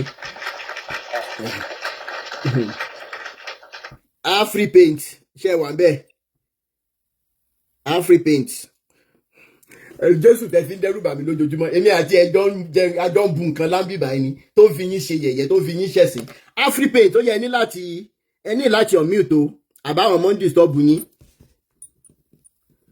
Afri paint ok Sister Kudirat ṣe wà bẹ́ẹ̀ Sister Kudirat ẹni láti unmute o Afri paint Sister Kudirat Ọlọ́run ò sì tẹ́ ń gbé káàkiri but God says 10 people should come out and bring money ẹ̀rí páyé yín ti bàjẹ́ kò ní yẹ yín kò ní yẹ Ọlọ́run yín ni ẹ̀ẹ́dọ̀ mọ́ pàṣán ni ẹ̀yin olùṣe rádaràda Focus. Any like your meat, focus. Ẹ̀yin ló kàn. No, Apostle Káyọ̀dé ṣàṣẹ wà ń bẹ̀ sà. Apostle Káyọ̀dé ṣàṣẹ wà ń bẹ̀. Ezekiel ṣe tó ń jí àbí bí mi mọ́ bọ́n ṣe ń porúkọ yẹn ń máa farabalẹ̀ dẹ lóhùn. Stop insulting God, please. Ẹ jẹ́ kí n sáré dẹ́ni yìí lóhùn sàmúbọ́sà. Ezekiel ṣe tó ń jí, you said I am insulting God. Tó bá jẹ́ wípé gbogbo yín mọ Ọlọ́run ni, ẹ máa rí wípé Ọlọ́run òótọ́ tó wà. Tó bá yẹ pé olórí burúkú gbogbo yín tẹ̀ ń ṣe Jésù káàkiri, tó bá yẹ pé lóòótọ́ lẹ fẹ́ Jésù yẹn, kí ló yẹ kẹ́ ẹ kọ́kọ́ máa ṣe fún humanity? Kí ni ó yẹ ta ló yẹ ká máa bá nídìí òótọ́? Tí n bá ń sọ wípé àtàwọn àtọlọ́run wọn, Ọlọ́run tó pè wọ́n sí ìkà, Ọlọ́run tó pè wọ́n sí awo ọ̀dájú, òun ni Awikoko ń sọ, torí wípé kò sí kankan nínú yín lórí ọ̀tà ní Nàìjíríà tó mọ Ọlọ́run òótọ́. Olórí burúkú yóò mọ ẹ lè ṣàánú fún ọmọ làkejì, ẹ wá ń gbé Ọlọ́run tí ẹ rí, èèyàn tẹ rí ẹ lè ṣàánú fún. Ọlọ́run tẹ́ ẹ̀ rí lẹ wá ń defend lórí péèjì mi wípé mò ń bú tẹ́ fi ń confuse àwọn èèyàn, mo rò pé lórí ibu gbogbo yín. Ẹ̀yin mi mọ Ọlọ́run, ẹ̀yin ẹ mọ Ọlọ́run òótọ́ tó wà. Olórí ibu gbogbo yín, bàbá mi ẹgbà ń gbóhùn sókè jàre. Awikoko lójú ọlọ́rọ̀. Bàbá mi tọ́lọ́rọ̀ bá gbọ́ kí ló fẹ́ fi wá ṣe. Oko ọjọ́ mẹ́ta. Ìjọ kan pẹ̀lú sà. Mo sáré lọ ṣeré lẹ́kìtì ní ọjọ́ gúrò mi. Ìyá báwo ni ìrìn àjò sà? Àdúgbò Ọlọ́run mo ti padà dé láyé àtàlàfíà. Ọlọ́run ṣe Elédùmarè ṣeun. Mo ti aṣọ fàájà ni mo wọ̀ lọ tí mo wọ̀ bọ̀. Fàájà to the world. Ẹ ṣe sà. Fàájà to the world. Bẹ́ẹ̀ni. Mo wọ̀ lọ tí mo wọ̀ bọ̀ torí sísá mi kan tiẹ̀ wà tó yẹ pé tó bá kó owó oúnjẹ sọ́wọ́ ẹ̀ á fi ra dátà torí tiẹ̀. Ọlọ́run á gbọ́ àdúrà gbogbo wa. Àṣẹ Èdùmàrè. Àwọn tí inú wọn pò náà máa ń sọ pé òun bú Ọlọ́run. Báwo ló ṣe fẹ́ bú Ọlọ́run? Báwo? O lè bú Ọlọ́run. Láyé. Ọlọ́run wọn. Tán fi ń bayé àwọn èèyàn jẹ́ bẹ́ẹ̀ ni. Tán fi ń gbàyàwó níyàwó. Bẹ́ẹ̀ ni. Ọlọ́run wọn tán fi ń ṣiṣẹ́ ibi. Bẹ́ẹ̀ ni. Kì í ṣe Ọlọ́run tó dá wa. Torí àwọn ti ya Ọlọ́run tí wọ́n sọ́tọ̀. Bẹ́ẹ̀ ni. Ọlọ́run jìbìtì. Ọlọ́run ọ̀dájú. Ọlọ́run ìwà ìkà làwọn ní lọ́wọ́. Rúmà kan sọ ní prógrámù tó ṣe bóyá ìjẹta. Bẹ́ẹ̀ ni. Wòlíì kan pásítọ̀ kan kó fún èèyàn mẹ́fà lóyún. Bẹ́ẹ̀ ni. Torí wọ́n ti ṣọ́ọ̀ṣì ẹ̀ kọ́kọ́ mẹ́tì gbà yẹn pé mo mọ ṣọ́ọ̀ṣì yẹn. Torí jọ́tọ̀rọ̀ yẹn ṣẹlẹ̀ gangan mo lọ fún kàmpéènì pátì. Wájú ṣọ́ọ̀ṣì yẹn ni mo páàkì mọ́tò sí. Ni mo wá ráwọn èrò tó ń pariwo mo wá ní kí ló ṣẹlẹ̀ náà wá ní àbáṣọ ṣọ́ọ̀ṣì yìí wọ́n ti wá ti ṣọ́ọ̀ṣì pa ó fún yàn mẹ́fà lóyún. Ọ̀nà ìbú sí ọgbà ní ṣọ́ọ̀ṣì yẹn wà. Ìdí ẹṣẹ́ yẹn ni mo bá wá mo mọ̀ pé wúmọ̀ yẹn á fún ẹ ní low down lórí ẹ̀. Bẹ́ẹ̀ ni. Sórí inú mi dùn pé àwọn obìnrin wọ́n ti ń join wa dáadáa. Bẹ́ẹ̀ ni sà. Nínú ohun tá à ń ṣe yìí because àwọn obìnrin yẹn náà lè àdánwò ayé ọkùnrin. Àwọn náà máa ń fi táìsì ọkùnrin lọ́rùn tá a fi gbé lọ ṣọ́ọ̀ṣì. Àwọn náà máa ń sọ pé pásítọ̀ kan wà bẹ́ẹ̀ kan ó gbóná tó bá gbàdúrà fún yín ẹ̀kan báyà ṣẹlẹ̀ àwọn náà ń wọ ọkọ wọn lọ sí abẹ́ àwọn dìde ní àwọn wèrè tó ń pera wọn ní òjíṣẹ́ Ọlọ́run yìí. Kankan ṣẹlẹ̀ láàárọ̀ yìí mo sọ sítórí kan ní ìdí ọ̀dàdà yìí mo ní pásítọ̀ kan tí mo bá bàbá ẹ̀ ra ilé tó bá yẹ pé o rántí. Bẹ́ẹ̀ni bẹ́ẹ̀ni. tí bàbá ẹ̀ wá gbó wá ní ká báwọn da ilé yẹn padà. Bẹ́ẹ̀ni. Wọ́n á ní ká pàdé ńbẹ̀. Láàárọ̀ yìí mo wá fẹ́ sẹ́ndì mẹ́sẹ̀gì sí pé iye tán ná kíní yẹn àwọn ẹjẹ́ǹtì tí mo gbéṣẹ́ yẹn fún iye tán ná nǹkan báyìí ni o mi wàá mọ̀ pé ibò mi ni mo lọ sẹ́ndì mẹ́sẹ̀gì sí ẹni tí mo wá sẹ́ndì mẹ́sẹ̀gì sí wá jẹ́ ọmọ ìjọ mi kan ṣọ́ọ̀ṣì tí mo ti kúrò. Ó yẹ pé mọ́tò ẹ̀ ní pásítọ̀ yẹn gbà tí mo délé tí mo pe pásítọ̀ yẹn pé mọ́tò ọmọ yìí tó gbà inú mi ò dùn sí o èmi ò lè máa jòkó tiẹ̀ nínú ọ̀tá olórúkọ ni mí tí gbogbo ará àdúgbò mọ̀ mí kó wá pa mọ́tò mọ́tò ọmọ yìí èmi mo dẹ̀ bá gbadé tó ń gbé ọmọ yẹn dẹ̀ ti kúrò ládùúgbò sí lọ́dọ̀ ọkọ ó dẹ̀ ní ó ní ọmọ méjì ó wá sọ fún pé ìkan àkọ́bí ọmọ yẹn máa kú tí ò bá gbé mọ́tò lẹ̀ ó wá pè pé nǹkan tó ṣe yìí èmi ò lè máa dó tiẹ̀ o kí n máa wà nínú ọ̀tá kó máa ṣe irú kan báyìí ìlú mọ́ ká lè mi o ọmọ yẹn mi pẹ̀lú ẹ̀ lájọ sọ̀rọ̀ láàárẹ̀ òun náà ti kúrò ṣọ́ọ̀ṣì yẹn ó ń sọ fún mi lẹ́nu pé ó ti kúrò bẹ́ẹ̀ láti bíi 3 years ago pé àtìgbà tó ti kúrò ṣọ́ọ̀ṣì yẹn láyé òun ti nítumọ̀. ẹ má jẹ́ àwọn èèyàn dira wọn mọ́lẹ̀ sínú ṣọ́ọ̀ṣì ni. bẹ́ẹ̀ni. pásítọ̀ fẹ́ káyé tòun dáa ìwọ tó lọ sí ṣọ́ọ̀ṣì náà ò fẹ́ káyé ẹ̀ dáa tó o bá ń ṣọ́ máa lè tó o nígbà gbogbo Ọlọ́run ló dá sílé ayé kí ló dé àdúrà wo kí ló bẹ Ọlọ́run tí Ọlọ́run ò lè ṣe fún ẹ kò sí ní Ọlọ́run ò lè ṣe irú èmi tí mo bẹ sọ̀rọ̀ yìí mo sọ́njọ́ sí for the past 10 years Sunday service Sunday kan lọ ṣọ́ọ̀ṣì jọ Sunday ilé mi mo wá mo like wrestling gan ìdán bá jà lánàá máa dọ́kejì mo tẹ̀ra òun máa jòkó títí mo wò Ọlọ́run dẹ́n gbàdúrà mi gbogbo nǹkan tí mo fẹ́ lọ Ọlọ́run ṣe fún mi. bẹ́ẹ̀ni. so ogun à ń lọ sọ́jà lọ gbókùn tí ẹnìkan tó ń fò sókè tí ẹ̀ mọ́rú nǹkan tó ti fẹ́ nu gbà kó tó kúrò nílé ẹ̀ ẹni àjò tán ní kẹ́ ẹ má nìyẹn làwọn fúnra wọn rìn ilé aláfa ilé wòlíì ilé babaláwo náà yà kiri gbogbo nǹkan tó ń pè fún yín yẹn agbára òkùnkùn náà fi kọ́ máa dì yín kẹ́ lọ kówó yín wá ìtawà ilé ìṣòro ìtàn mo súnmọ́ wọn dáadáa ni ẹ̀bẹ̀ tí ló ti mi dání ẹ̀ ní bá ń ṣe gbogbo nǹkan tó ń ṣe yìí kì í ṣe kó ń ṣe fúnra ẹ̀ náà tó yẹ káwọn èèyàn máa fi ronú nìyẹn pé ọkùnrin yẹn bí òpá náà kì í ṣe owó oúnjẹ ló ń wá oníṣẹ́ ìlọ́wọ́ tó ń ṣe ẹ̀bẹ̀ òun náà ń wo pé ìrìn àjò tó ń ti rìn rí tó ń rí pé mistake ló jẹ́ nínú láìfún káwọn èèyàn mọ́kù sínú mistake yẹn ni gbogbo wa ń sọ irú èmi báyìí mi ò ṣọ́ọ̀ṣì wo ni mo fẹ́ lọ tẹ́nìkan wá fẹ́ sọ pé òun rí Jésù Jeremiah 5:20 kó máa kò sókè níwájú mi máa ká máa wò ó kó kàn ń pè náà tiẹ̀ lásán ó ń pè dán fáwọn àwọn múgun ẹ̀ ẹ̀yin èèyàn ẹ̀jára yín Awikoko ohun iṣẹ́ tọ́lọ́run náà ló ń gbẹ́ kò dẹ̀ ní sí jẹ́ gbogbo ẹni bá dẹ̀ ló gbogbo pásítọ̀ tó bá dìde ogun sí ẹ wọ́n máa ṣubú ní ṣọ́ọ̀ṣì wọn ó máa di kọ́mpínì gbẹ̀yìn wọ́n máa ta ṣọ́ọ̀ṣì wọn nígbẹ̀yìn láṣẹ Èdùmàrè ọ̀rọ̀ mi má pọ̀ jù àtẹ̀síwájú fàájà o fàájà everywhere ni o fàájà ti gbàgbé orin kan liberation ti dé o bẹ́ẹ̀ni fàájà ni everywhere ẹ ṣe sá àṣẹ Èdùmàrè ẹ ṣe bàbá mi Afripaint ó yẹ sáré gbóhùn sókè ẹ ní láti unmute o Afripaint a tún ti ń pè yín báyìí o ẹ unmute o. Okay. Can you hear me now? Yes, we are hearing you clearly. Okay, good evening, my brother. Good evening. I will try and make it snappy. Okay. In support of what you are doing. As a matter of fact, you are doing a great job. Thank you, sir. But if you want to hide something from a black man, put it in a book. Just put it in writing. On a feka. Mo mọ̀ wípé gbogbo akitiyan tó ń ṣe yìí àti àwọn èèyàn ẹni tó máa gbọ́ ẹni tí ò ní gbọ́ ò ní gbọ́ ẹni tó máa sọnù máa sọnù. Bẹ́ẹ̀ni. Sísọnù tí kò dẹ̀ ń sọ yìí kò ń ṣe pé kò sọnù sínú ayé àwọn tó máa sọnù sínú church. Now let me set the record straight. I have an organization, an NGO, because I worked with NDLA before. So I lecture on drug abuse, courtism, safety, and security of Nigerian students. And for that point, for that reason alone, I have opportunity because I lecture in church. Do you understand? So that gives me opportunity to meet one or two pastors. I'm from Ijebu. I'm from Ogun State. Okay.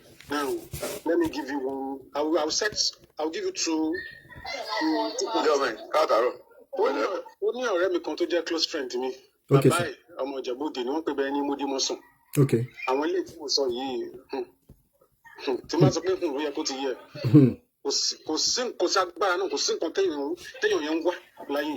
Níwọ̀n ọ̀rẹ́ mi yẹn ti máa ń sọ fún mi wípé ọ̀rẹ́ ṣé mo believe wípé tá a bá máa ka church ní Nàìjíríà as in church tó tóbi kò ń ṣe àwọn church pẹ́pẹ́pẹ́ àwọn church tó tóbi gan the massive one pé tá a máa ka number 1 number 2 pé ṣé mo mọ̀ pé nǹkan lára àwọn general bá sí àwọn ó máa ń wá sọ́dọ̀ dádì àwọn bíbá ẹ̀ àwọn onírọ̀ ni kí n má fọ̀rọ̀ gùn and luckily for me I was there alẹ́ ọjọ́ yẹn wọ́n wà pẹ̀lú bàbá yẹn níta àwọn kí wọ́n ti máa ń pe iṣẹ́ àgbà ń tara yẹn tó fi máa ń fẹ̀yìntì yẹn. Bẹ́ẹ̀ni. Òní bàbá yẹn jókòó sí lálẹ́ ọjọ́ yẹn lóru around maybe after 12 or thereabout bá ṣe rí mọ́tò yìí bó ṣe drive wọlé ní jeep ó tan full light tó máa tan full light yẹn ó rí pé àwọn mẹ́ta la wà lórí ìjókòó ó wá pé bàbá yẹn lórí fóònù ní àwọn tó wà ń bẹ̀ yẹn pé bóò ni o pé òun ò lè súnmọ́ bẹ̀yẹn pẹ̀lú àwọn tó wà ń bẹ̀ yẹn bàbá yẹn wá dá lóhùn pé lájọ́ tó ti ń wá sọ́dọ̀ mi tó ti rọ́gbẹ̀yìn lọ́dọ̀ mi rí ni àwọn táwọn jọ jókòó awo ni wọn kò sọgbẹ́rì láàrin wọn. kò sọgbẹ́rì bí bó ṣe drive wa ni Rotimi ó fẹ́ lè máa tọ̀ sí ṣòkòtò láti mú ilé ẹ̀. tọmọdé bá débi ẹ̀rọ àbáṣà wọ́n dẹ̀ nìkan lára àwọn giant méjì àbí wọ́n nìkan lára àwọn giant méjì ní Nàìjíríà. Yes. Ogun State ní National Assembly Church wọn wà. Ó ti yé mi. I couldn't believe it. Ohun tí máa yìí àti ìyàwó ẹ̀ tán fi kó oògùn lọ lọ́jọ́ ó dírẹ́fà rẹ̀ wá ní o. Dírẹ́fà kan ló gbé wá o. Nǹkan tí wọ́n fi kó oògùn lọ lọ́jọ́ yẹn. Ẹ̀rọ Ọlọ́run bà mí. I was like, now yẹn náà lọ bẹ́ẹ̀. Mo ní senior friend kan. Bàbá yẹn jù mí lọ is a pastor.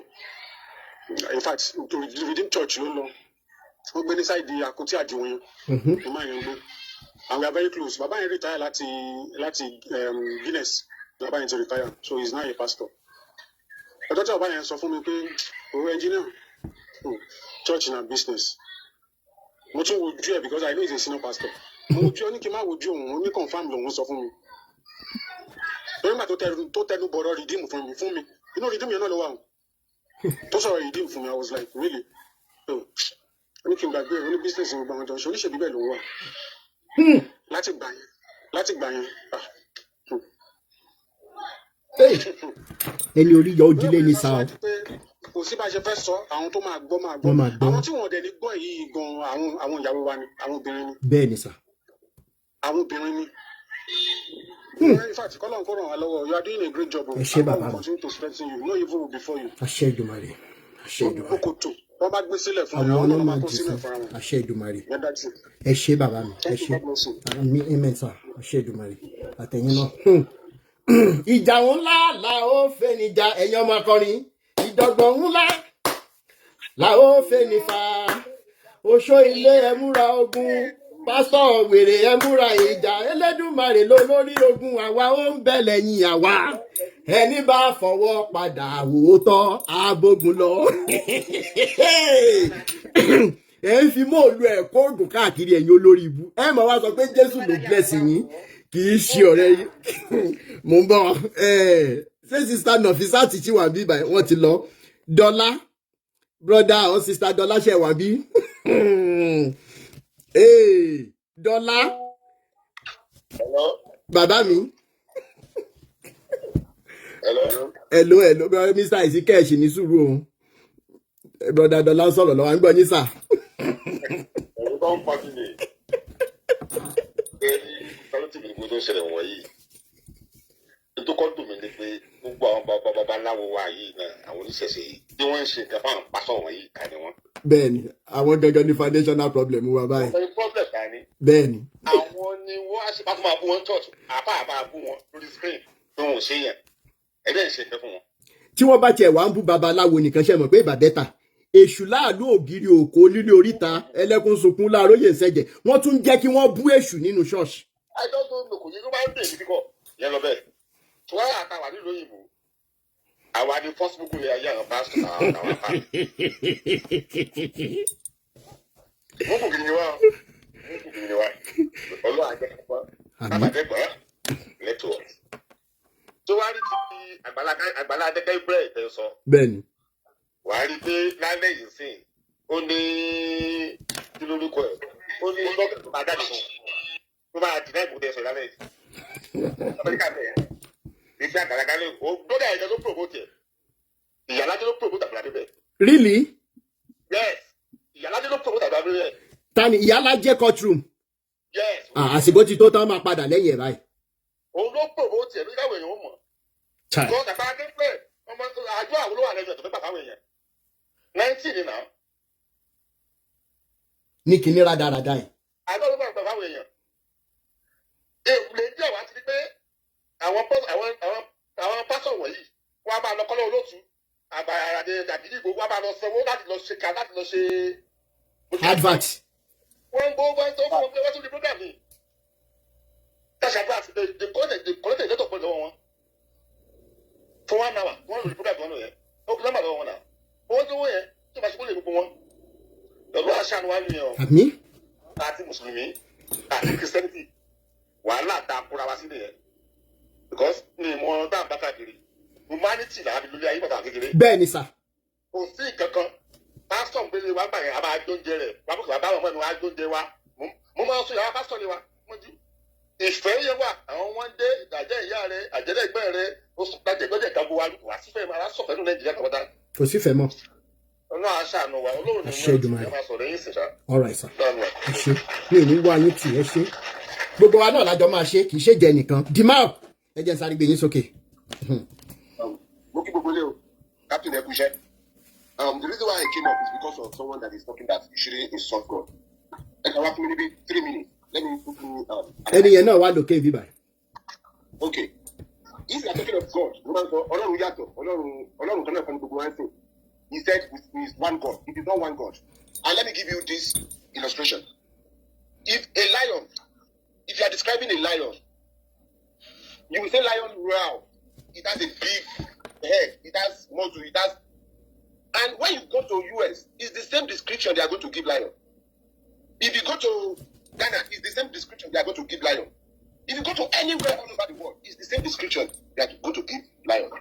The same thing to human. When you read the history of how they come about mentioning, giving that name human, is because they see that we exhibit the same character. At white, at yellow, we are all human. Now, we are talking about one God. The God of redeem, the God of redeem, in their own description, is quite different from the God of Kerubu and Seraphim. The God of Islam, in the description, is quite different from God of Christian. Now, who is the God? That is why there's a problem, because every doctrine is different.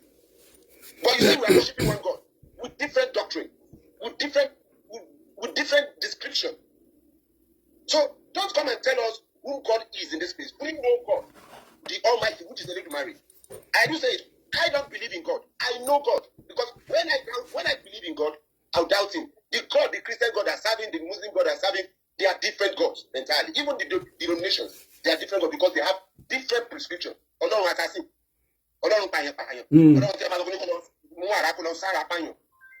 let's forget about worshiping one God. We are not worshiping one God, please.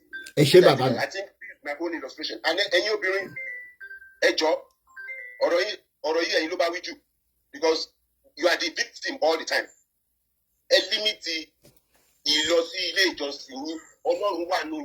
The potential to talk to God, the authority is in you. Talk to Him, and He will answer you. Captain. Máa mi ò tí yín ná kí Ezekiel yìí mi ní tí ìgbé yín bọ́. Ó yá, Mr. Ezekiel Ṣètòǹjì, ẹ jẹ́ pé orúkọ yẹn fún wa. Ezekiel Ṣètòǹjì. Ṣé Nigeria name nìyẹn? Yes, from Badagry. From Badagry, okay. Ṣètòǹjì, okay, all right.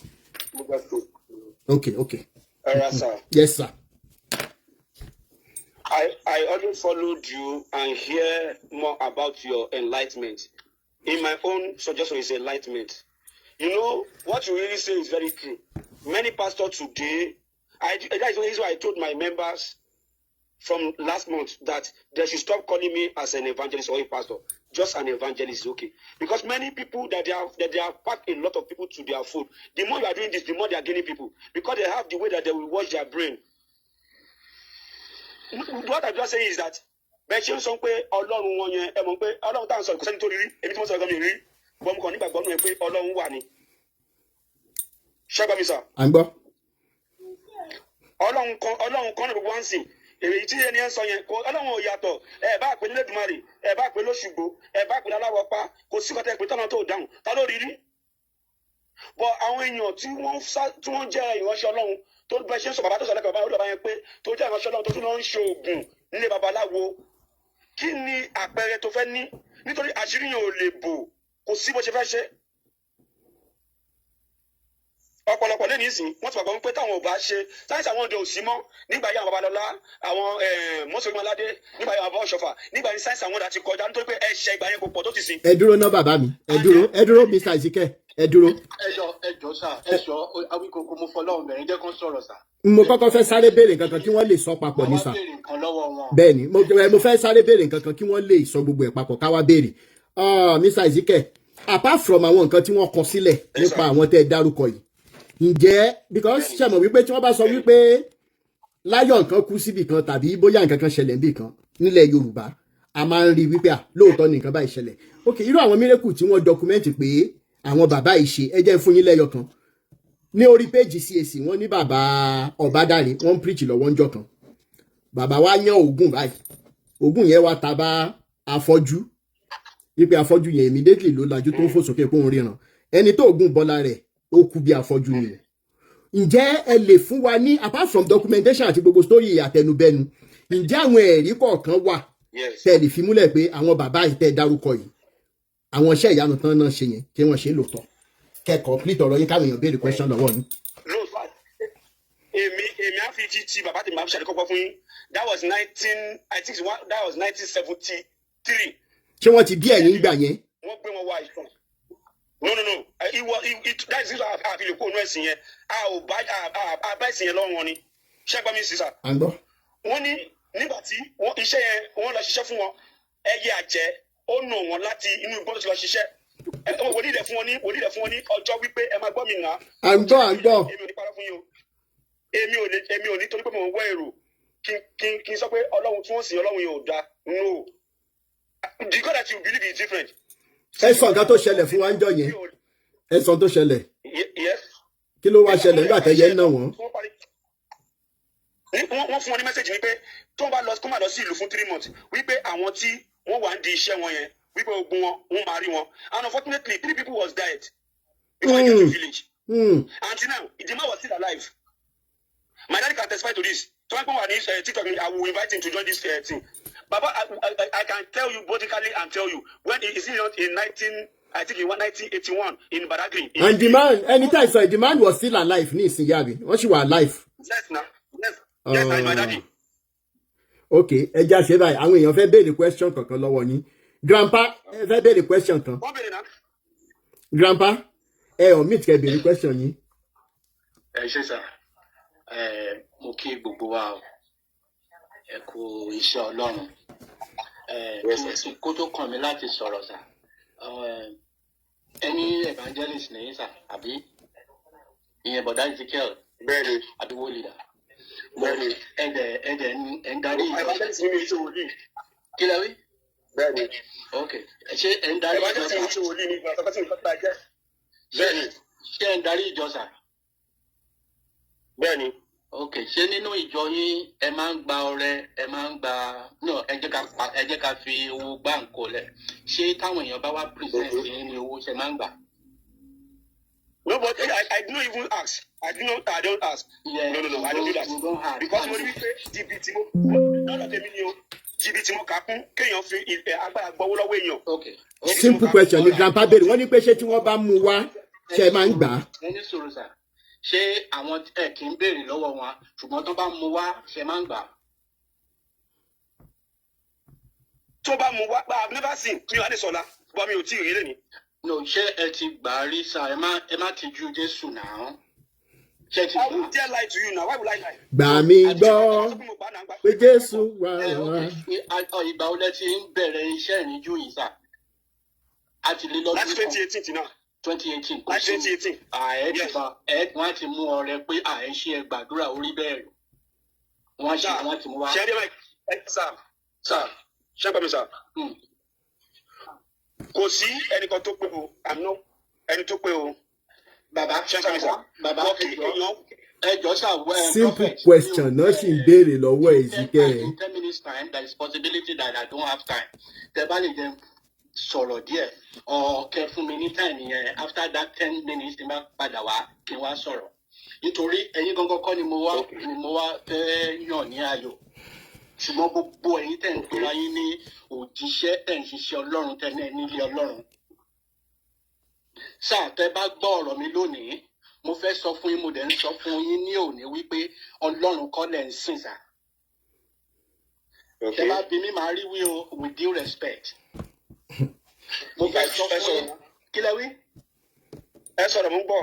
Mo fẹ́ sọ fún yín sà pé Ọlọ́run kọ́ lẹ̀ ń sìn tí due respect fún bàdáde yín táwọn náà bá ti gba ọrẹ kan tàbí ìkejì Ọlọ́run kọ́ ni wọ́n ń sìn. Nítorí iṣẹ́ rísà ní about those I think it was last week àǹtí Tóyìn Fẹ́mi ó wà lórí afẹ́fẹ́ mo tẹ bọ́tì nígbà tí mo gbọ́ ọ̀rọ̀ wọn ìgbà tí mo rí bàbá kílẹ̀ porúkọ yìí bàbá àjẹjàgbà àbí kílẹ̀ porúkọ yìí bàbá Ayẹni. Ayẹni gíga. Tí mo gbọ́ ọ̀rọ̀ wọn ni mo ṣe fẹ́ gùn òkè ṣùgbọ́n àwọn fàájá tán wà níbẹ̀ yẹn wọn jẹ́ kí Fẹ́mi Tóyìn jẹ́ kí n lè sọ̀rọ̀ wọ́n ṣe ló já mi lẹ̀ ó já mi mo dẹ̀ tún béèrè padà pé please I guess it was network can you bring me back up wọn ò gbé mi padà ẹnìkan dẹ̀ comment pé bàbá kò ní gbé yín padà nítorí ó mọ̀ pé nǹkan tẹ́ fẹ́ sọ Bàbá Ezekiel àti bàbá Ayẹni tẹ́ bá ń gbọ́ mi.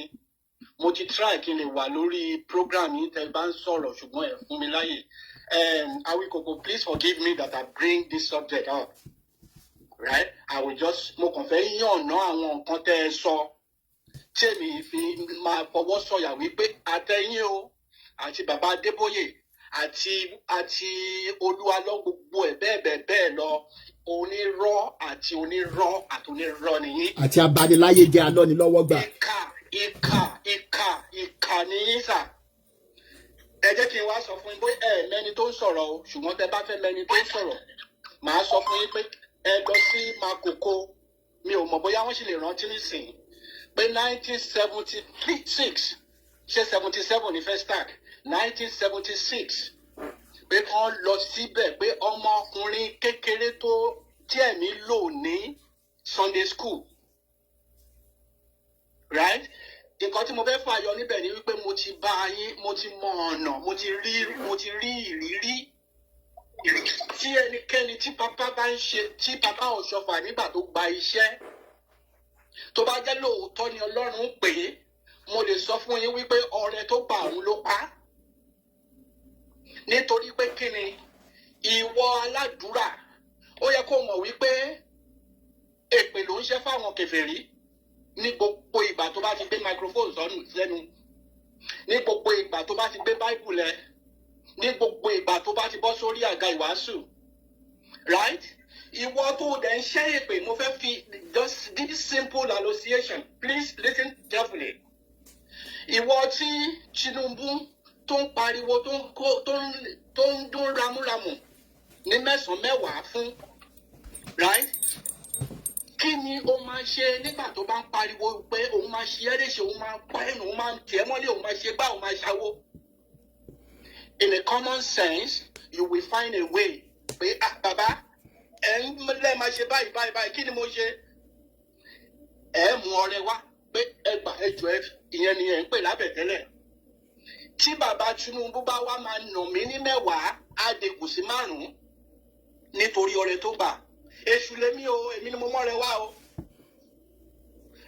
tí n bá wá tún wá ń ṣiṣẹ́ èṣù mi lọ tí bàbá Tinubu bá tún bá ń sọ ní 9 mẹ́wàá á rìdíùsì ẹ̀ wípé nítorí mo ti mú ọrẹ wá dẹ nígbà tí ó bá wá yá tí èmi èṣù tí má ṣe sọ pé bàbá Tinubu yìí ṣépè yìí àní mi ò fẹ́ ó mọ nǹkan tí bàbá Tinubu bá wá sọ á wá sọ fún ẹ wípé àìwọ èṣù o jẹ́ kí n kàn máa fẹnu sọ nítorí pé mi ò mí ni ẹ̀ ṣùgbọ́n àwọn ọmọ kí tí mo kó jọ jẹ́ ká kàn máa pa nǹkan kan ò ní ṣe ẹ́. mo fẹ́ sọ fún ẹ wípé bọ̀dá Ezekiel nínú ọrẹ tẹ ẹ fún táwọn ènìyàn wá ń fún yín àwọn gángan ní èṣù ẹ ti múlẹ̀ pẹ̀lú èṣù tó àdúrà yín ò lè ran èṣù mọ́ tó bá jẹ́ lóòótọ́ ní èṣù ní ẹni búburú. àdúrà yín kò lè ran èṣù mọ́ nítorí wípé ẹ gba ọrẹ nítorí wípé ọrẹ ẹni tẹ́ẹ̀dẹ̀ gbà bàbá kan wá sí ṣọ́ọ̀ṣì kan níjọ́ kan níwájú Ọlọ́run àtènìyàn náà bàbá bọ̀dá ọmọ ńlá ni ó wá sí chọ́ọ̀chì yẹn wọ́n ń pè ní hallelujah parish nípọ̀nrẹ́ ó wá wò rárá ó lóun fẹ́ wá ìjọ tóun máa ta lọ́rẹ ló dẹ̀ gbé mọ́tò yẹn wá ló lọ ṣí bú tó gbé suitcase yẹn jáde mo lè fi ọwọ́ sọ̀yà pé mo wà níbẹ̀ o bàbá olùṣọ́ àgùntàn yẹn sọ wípé má gbé wá síbi àwa ò nídìí ọrẹ ẹ wá àwọn ọmọ tí ò níyà lọ níwájú Ọlọ́run tá a gbọ́dọ̀ pè jẹ́ rírọ́. so ohun tí mo fẹ́ fàyọ níbẹ̀ ni wípé ìwọ tó o bá sì ń pe Ọlọ́run lónìí tó ń sọ fún àwa ènìyàn tó ń gba ọrẹ wa àwọn ọrẹ àtinúwá àwa ènìyàn wà o ṣùgbọ́n ọrẹ àwa yahoo wà ọrẹ àwa pààyàn tá ti pa pé ká lè gba ohun ìní ẹ̀ á wà tá a bá mú wá bá ẹ tó o bá gbà níbẹ̀ ẹni tó gbépo dání ò jalè àmì ẹni tó lọ àbí báwo lẹ ṣe ń sọ ẹ̀yin àgbà. àwọn ẹni tó bá gbà sílẹ̀ náà ò lè ní. ìwọ òjíṣẹ́ tó gbárù ọrẹ yẹn ò lè ní ẹ sọ mo fi ọbẹ̀ yín ẹ padà sínú ìgbàgbọ́ tẹ́ ẹ bá fẹ́ kí ilé ìtura bá ayé ìyẹn for a little little one for the Ezekiel. Sir, kò sí ohun tẹ́ ẹ lè sọ pé o ní ènìyàn rere ní mo sọ fún yín pé ènìyàn búburú ní láyé àti lọ́run with due respect. Àtàwọn bàbá náà tí wọ́n bá ti gba ọrẹ àìdá àtinúwá àìdá ìbéèrè wá, àwọn náà ò ní ọgbọ́n ní ẹnu ọ̀rọ̀ láti bú èṣù nítorí pé ẹ ti ń bá èṣù jẹun tẹ́ ẹ mọ̀ ohun tó fà lónìí tí èmi yìí tó fi burú. I'll give you another little example. Ìyẹn bàbá Adébóyè fúnra rẹ̀. Màá dẹ̀ dárúkọ eléyìí bóyá mi ò nítorí pé èmi fúnra mi. Àbúrò, sorry sir, mo sọ tẹ́lẹ̀. Ọlọ́run,